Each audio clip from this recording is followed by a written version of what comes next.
Welcome to our channel devotional touch. ನಾನು ಸ್ವಾತಿ. ಇವತ್ತು ನವರಾತ್ರಿಯ 9ನೇ ದಿನ. ನವಮಿ, ಬಣ್ಣ ಹಸಿರು. ದೇವಿಯ ಸ್ವರೂಪ ಸಿದ್ಧಿದಾತ್ರಿ. ದೇವಿಯು ನವರಾತ್ರಿಯ ಮೊದಲನೇ ದಿನ ಶೈಲಪುತ್ರಿ, 2ನೇ ದಿನ ಬ್ರಹ್ಮಚಾರಿಣಿ, 3ನೇ ದಿನ ಚಂದ್ರಘಂಟ, 4ನೇ ದಿನ ಕೂಷ್ಮಾಂಡ, 5ನೇ ದಿನ ಸ್ಕಂದಮಾತ, 6ನೇ ದಿನ ಕಾತ್ಯಾಯಿನಿ, 7ನೇ ದಿನ ಕಾಳರಾತ್ರಿ, 8ನೇ ದಿನ ಮಹಾಗೌರಿ ಸ್ವರೂಪಗಳನ್ನು ತಾಳಿದಳು. ಈ 8 ವಿಡಿಯೋಗಳಲ್ಲಿ ಡಿಸ್ಕ್ರಿಪ್ಷನ್ನಲ್ಲಿದೆ, ಚೆಕ್ ಮಾಡಿ. ದೇವಿಯು ಸಿದ್ಧಿದಾತ್ರಿ ಸ್ವರೂಪವನ್ನು ಹೇಗೆ ತಾಳಿದ್ಲು ಅನ್ನೋದನ್ನು ಈ ವಿಡಿಯೋದಲ್ಲಿ ನೋಡೋಣ.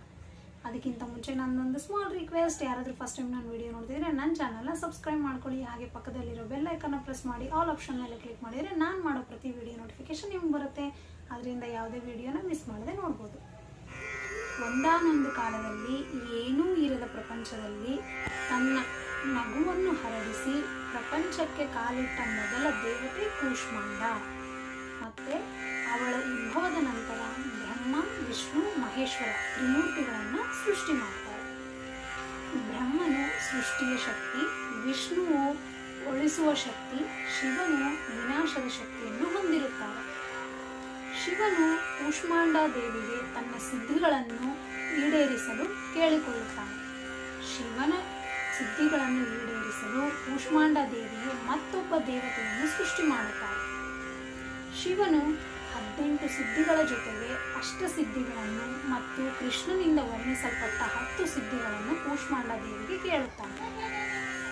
ಈ ಎಲ್ಲ ಸಿದ್ಧಿಗಳನ್ನು ಈಡೇರಿಸಲು ಕೂಷ್ಮಾಂಡ ದೇವಿಗೆ ಸಿದ ಶಕ್ತಿಯೇ ಸಿದ್ಧಿದಾತ್ರಿ ದೇವಿ. ಕೂಷ್ಮಾಂಡ ದೇವಿಯು ಪ್ರಪಂಚದ ಉದ್ಭವದ ನಂತರ ಬ್ರಹ್ಮದೇವನನ್ನು ಸೃಷ್ಟಿಸುತ್ತಾಳೆ ಮತ್ತು ಬ್ರಹ್ಮದೇವನಿಗೆ ಪ್ರಪಂಚವನ್ನು ಸೃಷ್ಟಿ ಮಾಡುವ ಕೆಲಸವನ್ನು ಕೊಡುತ್ತಾಳೆ. ಈ ಸೃಷ್ಟಿ ಮಾಡುವ ಕೆಲಸವು ಬ್ರಹ್ಮದೇವನಿಗೆ ಸವಾಲಾಗಿ ನಿಂತಿರುತ್ತದೆ. ಏಕೆಂದರೆ ಸೃಷ್ಟಿಸಲು ಗಂಡು ಹೆಣ್ಣು ಇಬ್ಬರನ್ನು ಬ್ರಹ್ಮದೇವನು ಬಯಸುತ್ತಾನೆ. ಬಯಕೆ ಅಂದರೆ ಸಿದ್ಧಿ. ಈ ಸಿದ್ಧಿಗಾಗಿಯೂ ಬ್ರಹ್ಮದೇವನು ಸಿದ್ಧಿದಾತ್ರಿಯನ್ನು ಕೇಳಿಕೊಳ್ಳುತ್ತಾನೆ. ಆಗ ಸಿದ್ಧಿದಾತ್ರಿಯು ಶಿವನನ್ನು ಮನುಷ್ಯ ರೂಪಕ್ಕೆ ತಂದು ಅರ್ಧ ಗಂಡು ಮತ್ತು ಅರ್ಧ ಹೆಣ್ಣಾಗಿ ಪರಿವರ್ತನೆ ಮಾಡುತ್ತಾಳೆ. ಇವನೇ ಅರ್ಧನಾರೀಶ್ವರ. ಶಿವನು ಅರ್ಧನಾರೀಶ್ವರ ರೂಪವನ್ನು ತಾಳುತ್ತಾನೆ. ಅರ್ಧನಾರೀಶ್ವರ, ಇದರ ಅರ್ಧ ಎಂದರೆ ದೇಹದ ಒಂದು ಭಾಗ, ನಾರಿ ಎಂದರೆ ಹೆಣ್ಣು, ಈಶ್ವರ ಅಂದರೆ ಶಿವ. ಯಾವಾಗ ಶಿವನು ಹೆಣ್ಣು ಗಂಡು ಇಬ್ಬರನ್ನು ಒಂದೇ ದೇಹದಲ್ಲಿ ಹೊಂದಿದಾಗ ಬ್ರಹ್ಮದೇವನಿಗೆ ಈ ಪ್ರಪಂಚವನ್ನು ಸೃಷ್ಟಿ ಮಾಡಲು ಸುಲಭವಾಯಿತು. ಹೀಗೆ ಸಿದ್ಧಿದಾತ್ರಿಯು ಶಿವನ ಮತ್ತು ಬ್ರಹ್ಮದೇವನ ಇಬ್ಬರ ಸಿದ್ಧಿಗಳನ್ನು ಈಡೇರಿಸಿ ಬ್ರಹ್ಮದೇವನ ಪ್ರಪಂಚವನ್ನು ಸೃಷ್ಟಿ ಮಾಡಲು ಸಹಾಯ ಮಾಡುತ್ತಾಳೆ. ನೋಡಿದ್ರಲ್ಲ ಫ್ರೆಂಡ್ಸ್, ದೇವಿಯು ಸಿದ್ಧಿದಾತ್ರಿ ಸ್ವರೂಪವನ್ನು ಹೇಗೆ ತಾಳಿದ್ಲು ಅಂತ.